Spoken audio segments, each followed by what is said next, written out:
At the beginning of the 20th century, there was strong prejudice in the United States against people with mental and physical disabilities. They were considered a burden on society, and many politicians, scientists, and doctors supported the ideas of eugenics, a pseudo-scientific movement that sought to purify the population by eliminating defective individuals. In 1903, the Pennsylvania authorities decided to establish an institution to isolate the mentally disabled and epileptics. The reasons seemed justified. A growing number of people with mental and physical illnesses, fear of their negative influence on society, and the desire to remove such individuals from the streets, as many lived in poverty or as vagrants. As a result, the decision was made to construct the Eastern Pennsylvania State Institution for the Feeble-Minded and Epileptic, later known as Pennhurst Asylum. The facility was intended to isolate people with mental and physical disabilities, but it soon became a place of immense suffering. Pennhurst was built in 1908 in a rural area near Spring City, Pennsylvania. It covered 1,400 acres and was designed as a colony-style institution. Several large buildings were connected by underground tunnels. There were separate male and female wards, as well as specific buildings for children. The grounds also housed farms, workshops, laundries, a hospital, and even a cemetery. The first patients arrived in 1908, and within a few years, the institution became so overcrowded that new arrivals were placed in horrific conditions. Although it was officially established as a school and hospital, the reality was far from this. The primary goal was to restrict patients' freedom rather than treat them. Patients were categorized into groups such as moderate, idiots, and hopeless. Individuals with different disabilities were housed together, leading to violence and abuse. Doctors conducted experiments on patients, believing they had no value anyway. Pennhurst did not just admit patients. It forcibly isolated those whom society deemed incapable of living independently. Many parents were forced to send their children to the asylum because they could not care for them at home. Over time, Pennhurst became severely overcrowded. In 1923, there were already over 2,000 patients, and by the 1950s, the number had reached 3,500. Funding was insufficient, and there was a severe lack of staff. The asylum gained a notorious reputation for mistreatment, inhumane living conditions, and medical experiments. Instead of education and treatment, patients faced isolation, cruelty, and the deprivation of basic rights. The first alarming reports about the inhumane conditions surfaced as early as 1913, but until the 1960s, Pennhurst remained one of the most feared institutions of its time. From its opening in 1908 until its closure in 1987, numerous cruel medical experiments were conducted on patients at Pennhurst Asylum. These experiments were justified as scientific research, but in reality, they were inhumane abuses of individuals who were unable to defend themselves. Considering patients as genetically inferior, doctors at Pennhurst forcibly sterilized many of them to prevent them from reproducing. This practice was legalized in Pennsylvania and widely supported across the United States under the pretext of cleansing society of defective genes. Sterilizations were performed without the consent of the patients. Most were simply sedated and operated on. In the 1930s, hundreds of patients, including teenagers, were sterilized as part of state eugenics programs. Female patients underwent ovary removal, while male patients were subjected to vasectomies. Between the 1930s and 1950s, Pennhurst practiced lobotomies, a procedure that destroyed the frontal lobes of the brain, supposedly to treat mental illnesses. Many patients lost their ability to speak, move, or comprehend reality after the operation. A young woman who suffered from mild anxiety was subjected to a lobotomy. After the procedure, she lost the ability to speak and had to be fed through a tube. Between 1950 and 1970, patients were used as test subjects in the experimentation of psychotropic drugs, narcotics, and chemicals.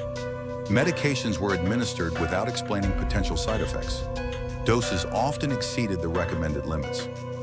Many patients suffered from irreversible side effects, including seizures, paralysis, and death.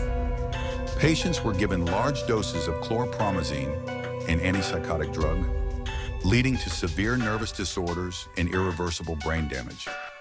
Patients were deliberately infected with diseases such as influenza, tuberculosis, and syphilis to study their progression. Many were left without treatment, as doctors wanted to observe the natural course of these illnesses. In the 1960s, a group of patients was unknowingly infected with tuberculosis. They were denied treatment, and most of them died as a result. Some of the cruelest experiments were conducted on children. Children with mental disabilities were subjected to prolonged starvation to study its effects on brain function. Some infants were placed in complete darkness and silence for months to study sensory deprivation. These experiments often led to severe psychological disorders and death.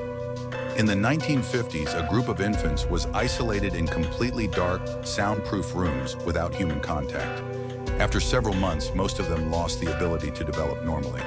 Children were exposed to radiation to study its effects on the human body. Many were irradiated without anesthesia, causing excruciating pain and severe burns. Medical records from the 1970s indicate that several children were deliberately exposed to radiation. They later developed tumors and severe skin damage. In 1968, journalist Bill Baldini released a documentary report titled "Suffer the Little Children," exposing the inhumane living conditions of patients at Pennhurst. The film sparked public outrage, leading to a series of lawsuits against the institution. In 1977, the court ruled that Pennhurst had violated the civil rights of its patients. This ruling became a landmark case in mental health reform. After years of legal battles and reforms, Pennhurst was officially shut down in 1987. Most patients were transferred to other facilities or placed under the care of their families.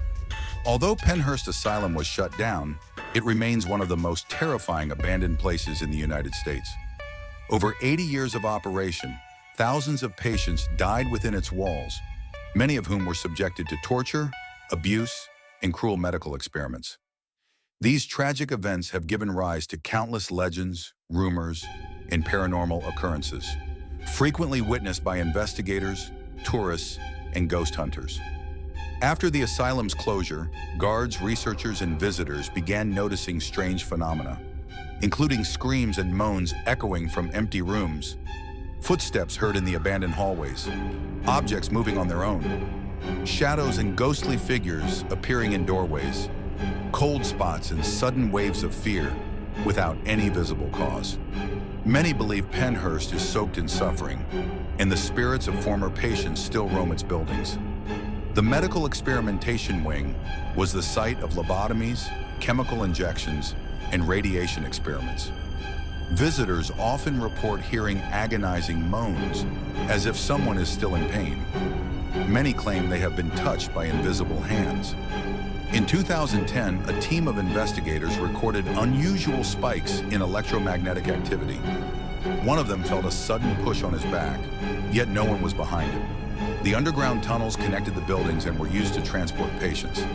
Witnesses frequently hear whispers and footsteps, even though the tunnels have been abandoned for decades. In 2012, a group of tourists heard a whispering voice, but when they checked the tunnel, it was completely empty. The violent patients ward housed aggressive and uncontrollable patients in straitjackets and chains. Visitors claimed to hear shuffling footsteps and the sound of clanking metal. Many report intense pressure on their chest, as if something unseen is choking them. Several investigators claim they were suddenly shoved in the dark, yet no one else was nearby. People have reported seeing ghostly doctors and hearing pained moans echoing through the space in the Tunnel of Death, which was used to transport dead bodies to the morgue. The Children's Ward, the most sinister location. Almost constantly, eerie laughter or crying can be heard in this area. Leftover toys are said to move on their own. Some researchers claim to have seen the silhouettes of children standing in windows. Visitors have reported dolls and toy cars suddenly rolling across the floor, despite no wind or movement in the room. Screams can be heard in the electroshock therapy room, even when no one is inside. Sudden flashes of light appear, despite the building having no working electricity. In 2010, researchers in the violent patients ward saw dark, shadowy figures gliding through the corridors. Later, when reviewing audio recordings, they heard a whispered voice saying, "Get out," Cameras have repeatedly captured human-like silhouettes or white figures moving through the darkness. Photographs have revealed ghostly faces and unusual shadows. Ghost hunters have recorded voices that were not audible at the time of the investigation. Some recordings feature disturbing phrases, such as, "Help me and leave." In 2009, investigators asked a question in an empty room. Upon reviewing the audio, they heard a soft but clear response, "I am here." Today, the former asylum has been transformed into a tourist attraction. Regular ghost tours take visitors through the abandoned buildings, allowing them to explore the eerie halls of Pennhurst. Many visitors have reported feeling physically affected, such as dizziness and weakness, sudden nausea, a strong sense of being watched or touched by unseen hands. Pennhurst has become one of the most famous paranormal investigation sites. Several TV shows have conducted investigations there, including Ghost Adventures, Paranormal Lockdown, Most Haunted. Pennhurst remains one of the most infamous haunted locations in the United States. After everything that happened there is no doubt that the spirits of the patients are still waiting for justice.